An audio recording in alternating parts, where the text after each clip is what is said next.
This is not about preventing women from serving. We very much value the impact of female troops. Our female officers and NCOs are the absolute best in the world. But when it comes to any job that requires physical power to perform in combat, those physical standards must be high and gender neutral. If women can make it, excellent. If not, it is what it is. If that means no women qualify for some combat jobs, so be it. That is Secretary of Defense Pete Hegseth, himself a former major in the Army National Guard, talking about just one part of new standards for military personnel. His audience, a room full of the nation's top military leaders. Today's presentation came ahead of an address from President Trump, who hoped to rally the troops and refocus the military. Natalie Brand shares what happened at the rare gathering.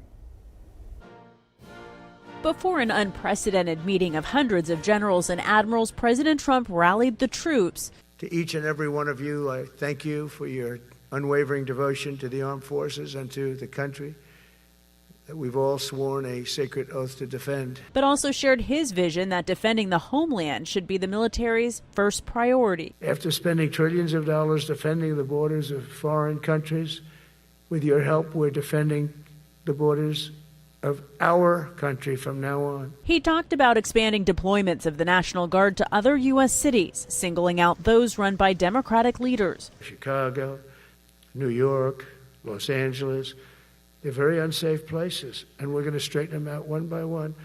And this is going to be a major part for some of the people in this room. That's a war, too. It's a war from within.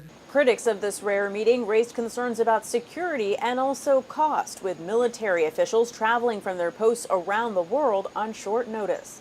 There's a little bit of expense, not much, but there's a little expense to that. We don't like to waste it.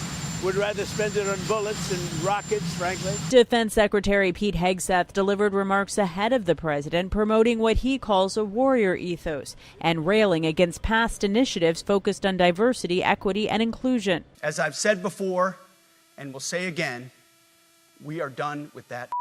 Hegseth also announced a new directive that all combat positions return to the, quote, highest male standard, and he ordered a department-wide review of existing physical fitness standards. Natalie Brand, CBS News, the White House.